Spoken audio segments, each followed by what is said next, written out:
Salut à tous les amis et bienvenue dans ce nouveau test consacré sans surprise à 007 First Light, le nouveau jeu développé par les papas de Hitman, IO Interactive. Alors que les jeux narratifs solo se font de plus en plus rares dans l'industrie actuelle, que vaut réellement cette nouvelle aventure centrée sur les débuts de James Bond sur PS5 FAT? Est-ce que IO Interactive réussit à sortir de l'ombre de Hitman pour proposer sa propre vision de l'agent 007, ou bien le studio recycle-t-il simplement sa formule? Je t'en parle maintenant, mais avant cela, n'hésite pas à t'abonner à la chaîne, à liker la vidéo et à activer la petite cloche pour ne rater aucun de mes tests. Allez, ensemble découvrons la genèse de James Bond et ses premiers pas au sein du MI6.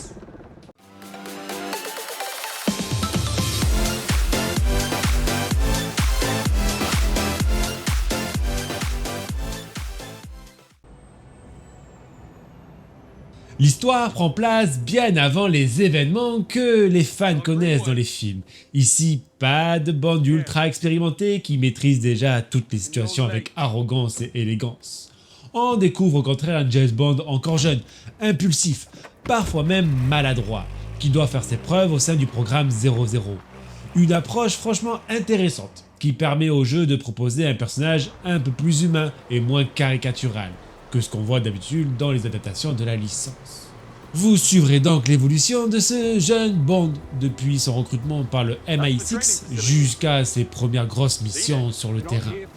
Très rapidement, l'intrigue tourne autour d'un mystérieux agent renégat, le 009, décidé à s'en prendre directement au MI6. Si au premier abord le scénario peut sembler assez classique et même parfois un peu convenu dans son écriture, force est de constater qu'au fil des heures, l'histoire gagne progressivement en intensité. Les enjeux deviennent plus importants, les personnages commencent à prendre de l'épaisseur et certains rebondissements rappellent clairement la structure d'un véritable film James Bond. Et honnêtement, c'est probablement là que réside la grande force du jeu, sa capacité à retranscrire l'ambiance des films. On retrouve énormément de codes emblématiques de la série. Bien sûr, il y a M, il y a Q et les différents gadgets, mais aussi les séquences d'infiltration, les poursuites, les décors exotiques et même cette façon très hollywoodienne de mettre en scène certaines missions. Sans oublier évidemment les célèbres femmes fatales qui accompagnent l'aventure et qui participent pleinement à l'identité de James Bond. Mais je préfère être honnête avec vous les amis. Les 2 premières heures du jeu sont probablement sans plus gros défauts, et je pense sincèrement que certains joueurs risqueraient d'abandonner avant même que le titre ne dévoile son véritable potentiel. Le début est extrêmement lent. Le jeu passe énormément de temps à introduire ses mécaniques, ses personnages et son univers à travers un tutoriel particulièrement et parfois franchement soporifique. Je dois même avouer qu'au bout des premières heures, j'étais personnellement assez inquiet par la suite. La narration manque de rythme, les dialogues sont parfois très génériques et l'ensemble donne l'impression d'un jeu d'espionnage assez banal. Mais contre toute attente, le titre réussit progressivement à se transformer. Après 3 ou 4 heures de jeu, le rythme s'accélère enfin et l'aventure commence réellement à prendre une dimension beaucoup plus intéressante. Ce qui est également frappant, c'est à quel point le jeu mélange plusieurs inspirations. Bien entendu, on sent énormément l'ADN de Hitman dans certaines missions ouvertes, où l'infiltration et l'observation jouent un rôle central. Plusieurs séquences vous laisseront choisir votre approche. Infiltration discrète, manipulation de l'environnement, gadget ou action plus directe. Mais le jeu ne s'arrête pas là et pioche aussi énormément du côté des aventures narratives modernes, comme Uncharted 4 ou Shadow of the Tomb Raider. Escalade, séquences scriptées spectaculaires, exploration semi-dirigée, tout cela rappelle énormément ces productions très cinématographiques qu'on voit malheureusement beaucoup moins aujourd'hui. Et si certains reprocheront probablement au jeu son manque d'identité propre à cause de toutes ces inspirations, personnellement je trouve qu'il vient justement combler un vide laissé depuis plusieurs années dans l'industrie. Des jeux solo narratifs à gros budget avec une forte mise en scène. Il y en a finalement plus tant que ça aujourd'hui. Concernant la durée de vie, comptez environ une dizaine d'heures pour venir à bout de l'aventure principale, ce qui reste honnête plutôt cohérent pour ce type de production narrative. Tout dépendra également de votre manière d'aborder les différentes phases d'enquête et d'infiltration. Certains joueurs seront tête baissée, tandis que d'autres prendront davantage le temps d'explorer les environnements et d'écouter les dialogues secondaires. Mais surtout, le jeu mise énormément sur la rejouabilité. Plusieurs missions peuvent être résolues de différentes façons, et certains objectifs changent selon vos choix et vos approches. On retrouve encore une fois cette philosophie héritée de Hitman, où le plaisir vient aussi du fait de recommencer une mission pour découvrir de nouvelles possibilités. Malheureusement, tout n'est pas parfait, notamment du côté de la difficulté. Et pour être honnête et transparent avec vous, le principal problème vient clairement de l'intelligence artificielle. L'IA ennemie est souvent complètement à la ramasse et casse régulièrement l'immersion du jeu. Par exemple, lors des combats contre plusieurs ennemis, il arrive très fréquemment qu'un seul adversaire vous attaque pendant que les autres restent simplement à regarder la scène sans réellement réagir. Certaines phases d'infiltration manquent également de crédibilité tant les ennemis mettent du temps à détecter le joueur ou oublient rapidement votre présence. Et c'est franchement dommage, parce que cela retire énormément de tension à certaines séquences qui auraient pu être beaucoup plus intenses. Le jeu essaye clairement de proposer des affrontements spectaculaires et des situations d'espionnage sous pression. Mais cette IA, trop limite, empêche parfois le gameplay d'atteindre son plein potentiel. Parlons à présent de la direction artistique du jeu. Et honnêtement, c'est probablement l'une des plus grosses qualités du 007 First Light. Attention cependant, je parle bien ici de direction artistique et non de prouesse graphique pure. Parce que malgré des défauts techniques évidents, le jeu réussit constamment à nous faire voyager grâce à une identité visuelle extrêmement travaillée. Au fil de l'aventure, le jeu nous fera parcourir plusieurs pays dans notre track de 009. Et chacun possède sa propre identité visuelle. Les complexes militaires plus froids ou encore des environnements exotiques, le dépaysement fonctionne immédiatement. On ressent vraiment cette volonté de recréer l'ambiance des grands films James Bond, où chaque mission nous emmène dans un nouveau coin du globe. Et c'est probablement là que le titre réussit le mieux sans pari. Nous donner cette sensation constante de voyager et d'aventure internationale. Certaines mises en scène, certains panoramas ou encore certains décors respirent littéralement le cinéma d'espionnage. Le jeu possède une vraie classe dans sa manière de présenter ses environnements et certaines séquences arrivent réellement à impressionner malgré les limites techniques évidentes du moteur. Toutefois, et là on va parler du gros point faible du jeu les amis pour moi, la technique. Parce qu'il faut être honnête, techniquement parlant, 007 First Light donne souvent l'impression d'être un jeu de génération PS4. Oui, je préfère être totalement transparent avec vous et de ne pas faire de la langue de bois. Le jeu est capable par moments de proposer des scènes vraiment magnifiques, notamment dans certains environnements fermés ou très dirigés. Mais malheureusement, tout au long de l'aventure, il y aura constamment ce sentiment d'irrégularité technique. Vous aurez très souvent des moments où vous vous direz « Ah, mais ça c'est super !» Puis 5 minutes plus tard « Ah oui, là par contre c'est vraiment pas dingue !» Et cette sensation vient principalement d'un énorme manque de cohérence visuelle. Les éclairages par exemple sont extrêmement inégaux selon les scènes. Certaines cinématiques profitent d'une très belle ambiance lumineuse, tandis que d'autres sont presque ratées avec des visages trop sombres et des reflets étranges. Même constat du côté des textures. Certaines sont franchement réussies, notamment dans les intérieurs où le niveau de détail peut être très convaincant. Mais dès que le jeu vous envoie dans un environnement plus ouvert ou en extérieur, la qualité s'effondre parfois de manière assez brutale, avec des textures floues, voire franchement datées. À cela vient s'ajouter plusieurs problèmes techniques assez visibles, comme énormément d'aliasing, particulièrement sur les cheveux des personnages. Mais aussi beaucoup de noise, c'est-à-dire du bruit visuel très présent dans les ombres ou certaines zones sombres de l'image. Et honnêtement, une fois qu'on l'a remarqué, il devient difficile de ne plus le voir. Le jeu souffre également d'un manque de polish général assez évident. On retrouve par exemple cet effet de flou sur certains visages de PNJ qui disparaît progressivement lorsque l'on se rapproche d'eux.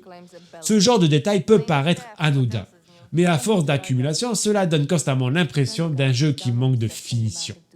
Et justement, puisque l'on parle des personnages, Je dois dire que 007 First Light est probablement l'un des jeux PS5 qui m'a le plus déçu dans son traitement entre les personnages principaux et les personnages secondaires.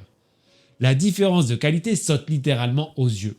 James Bond bénéficie clairement d'un soin particulier, avec des animations faciales plutôt convaincantes et un niveau de détail supérieur à la moyenne. Mais malheureusement, une énorme partie des PNJ secondaires semble avoir été beaucoup moins travaillés. Certains visages sont extrêmement rigides, peu détaillés, voire franchement dépassés pour une production de 2026. Mais le plus choquant, pour moi, reste sans doute la répétition des mêmes modèles de PNJ. Et honnêtement, c'est parfois un véritable festival de clones. Vous croiserez constamment les mêmes visages recyclés, dans plusieurs zones de jeu, parfois même à quelques mètres d'intervalle. Et ça, malheureusement, ça casse énormément l'immersion et la crédibilité à certains moments, pourtant importants dans la narration. Concernant maintenant la bande son, 007 First Light propose globalement une OST plutôt réussie, et surtout très fidèle à l'univers de James Bond. On retrouve évidemment à plusieurs reprises le mythique thème de 007, et honnêtement, à chaque fois qu'il retentit, durant certaines séquences d'action au moment clé du scénario, l'effet fonctionne immédiatement. Ce thème possède une telle identité qu'il suffit de quelques secondes pour replonger instantanément dans l'ambiance des films. Et c'est probablement dans ces moments-là que le jeu réussit le mieux à capturer l'essence de la licence. Certaines scènes gagnent énormément en intensité grâce à cette utilisation du thème iconique, donnant parfois l'impression de réellement vivre un film James Bond manette en main. Toutefois, malgré une bande son globalement qualitative, je dois avouer avoir trouvé celle-ci parfois beaucoup trop discrète durant une grande partie de l'aventure. En dehors des moments où le célèbre thème de 007 intervient, très peu de musique m'ont réellement marqué ou laissé un sentiment fort après avoir terminé le jeu. Nous arrivons maintenant à la dernière partie de ce test, le gameplay. Et autant le dire immédiatement, 007 First Light propose une formule efficace, mais aussi extrêmement cyclique dans sa construction. Le jeu suit presque constamment la même structure de mission. Une phase d'enquête suivie d'une phase de poursuite ou de conduite avant de terminer sur une phase d'action plus explosive orientée gunfight. Et honnêtement, cette boucle de gameplay fonctionne plutôt bien durant les premières heures parce qu'elle permet au jeu de varier régulièrement les situations. Mais plus l'aventure avance, plus on commence à remarquer cette répétitivité dans le rythme des missions. Commençons par les phases d'enquête, qui sont probablement la partie la plus réussie du gameplay selon moi. Durant ces séquences, vous évoluerez dans des environnements relativement ouverts, à la recherche d'indices afin de faire progresser l'intrigue ou accéder à certaines zones. Et là, clairement, on ressent immédiatement tout le savoir-faire de IO Interactive, acquis avec la série Hitman. Exploration, infiltration, observation des comportements ennemis, récupération des clés, recherche de codes d'accès et encore découverte de passages alternatifs. Toutes ces mécaniques rappellent énormément l'ADN de Hitman. Le studio maîtrise parfaitement ce genre de gameplay et cela se ressent immédiatement manette en main. Certaines missions offrent même plusieurs façons d'atteindre votre objectif, ce qui apporte un vrai plaisir d'exploration et encourage parfois à prendre son temps pour fouiller les environnements. Toutefois, je pense aussi que certains joueurs et joueuses risquent de trouver ces phases un peu trop longues, parce que même si elles renforcent énormément l'immersion dans le rôle d'un espion, elles peuvent parfois casser le rythme général du jeu, surtout lorsqu'on enchaîne plusieurs séquences d'investigation assez lentes. Là où le jeu m'a en revanche beaucoup moins convaincu, c'est clairement du côté de la conduite. Les phases en véhicule sont honnêtement assez décevantes, le véhicule manque énormément de sensations et les contrôles ne procurent jamais un réel plaisir ou l'intensité qu'on pourrait attendre d'un jeu James Bond. Et malheureusement, la plupart de ces séquences donnent aussi surtout l'impression d'être présent pour du fanservice. Oui, elles rappellent les grandes poursuites emblématiques des films, mais dans les faits, elles apportent très peu au gameplay et deviennent même oubliables une fois terminées. Le jeu fait également une large place à l'infiltration. Avant certaines missions, vous pourrez sélectionner différents gadgets afin d'adapter votre approche. Outils de piratage, gadgets d'espionnage, équipements plus offensifs. Encore une fois, rien de révolutionnaire dans le genre, mais l'ensemble reste plutôt efficace et agréable à jouer. L'infiltration fonctionne bien, les niveaux sont généralement bien pensés et le jeu encourage régulièrement le joueur à observer son environnement avant d'agir. Malheureusement, comme je l'ai déjà évoqué plus tôt, l'intelligence artificielle vient énormément limiter l'intérêt de ces phases. Les ennemis sont souvent complètement à côté de la plaque. détectent difficilement le joueur et réagissent parfois de manière incohérente. Résultat, certaines séquences d'infiltration deviennent beaucoup trop faciles et perdent une bonne partie de leur tension. Maintenant, concernant les combats, je dois avouer avoir été surpris, dans le bon sens du terme. Si l'on met de côté l'IA, parfois catastrophique, les affrontements au corps à corps procurent de très bonnes sensations manette en main. Il m'a fallu un petit temps d'adaptation concernant le mapping des touches, mais une fois celui-ci assimilé, les combats deviennent franchement satisfaisants. Et la véritable star durant ces affrontements, c'est clairement la destruction du décor. Le jeu vous permet littéralement d'exploser un ennemi contre un lavabo, de faire voler des vitres en éclats ou encore de détruire une bonne partie du mobilier pendant les combats. Et honnêtement, cette brutalité environnementale apporte énormément d'impact aux affrontements et rend certaines scènes particulièrement jouissives à jouer. Parlant des gunfights. Et là encore, difficile de ne pas voir l'énorme inspiration puisée du côté d'un certain Uncharted. Couverture automatique, rythme des fusillades, mise en scène explosive, déplacement durant les combats. Le jeu rappelle énormément les productions de Naughty Dog. Et honnêtement, si vous aimez les gunfights nerveux et très cinématographiques à la sauce Uncharted, il y a de fortes chances que vous preniez énormément de plaisir sur ce 007 First Light. A l'inverse, si ce type de gameplay très scripté et orienté blockbuster ne vous plaît pas, alors le jeu risque clairement de ne pas être fait pour vous. En conclusion, 007 First Light est avant tout un jeu qui se vit comme une véritable histoire James Bond manette en main. À travers son histoire reprenant énormément des codes emblématiques de la licence, le titre nous plonge directement dans la naissance de 007 et offre enfin cette opportunité, beaucoup trop rare dans les jeux vidéo aujourd'hui, d'incarner un véritable agent secret au sein d'une aventure narrative à grand spectacle. Et même si la narration peine clairement à nous embarquer durant les premières heures à cause d'un rythme beaucoup trop lent et d'un démarrage parfois assez générique, le jeu finit progressivement par trouver sa vitesse de croisière. Plus l'aventure avance, plus l'histoire gagne en intensité et en mise en scène, jusqu'à réellement réussir à nous happer, comme un bon film James Bond. À cela vient s'ajouter un gameplay qui, sans jamais révolutionner quoi que ce soit, réussit malgré tout à proposer des séquences particulièrement hollywoodiennes. Entre infiltration, enquête, fusillade explosive et scènes d'action spectaculaires, le jeu assume totalement son ADN blockbuster et cherche constamment à offrir aux joueurs des moments dignes du cinéma d'espionnage. Mais malheureusement, tout n'est pas parfait. La technique du jeu est beaucoup trop inégale pour une production de cette ampleur et ne rend clairement pas justice à la puissance de la PS5 par moment. Entre les textures irrégulières, les problèmes d'aliasing, certains éclairages ratés ou encore le manque de polish global, le jeu donne régulièrement l'impression d'être coincé entre deux générations. Ajoutez à cela une intelligence artificielle souvent complètement à la ramasse qui nuit énormément aussi bien au gunfight qu'au système d'infiltration ainsi que des phases de conduite franchement oubliables et sans véritable sensation, et vous obtenez un titre qui manque parfois de finition malgré ses évidentes qualités. Malgré tout, 007 First Light reste selon moi une aventure solo efficace et surtout rafraîchissante dans une industrie où les jeux narratifs cinématographiques deviennent de plus en plus rares. Ce n'est peut-être pas le renouveau du jeu d'espionnage que certains attendaient, mais c'est un titre sincère, spectaculaire et capable par moments de vraiment nous faire ressentir ce fantasme d'être James Bond.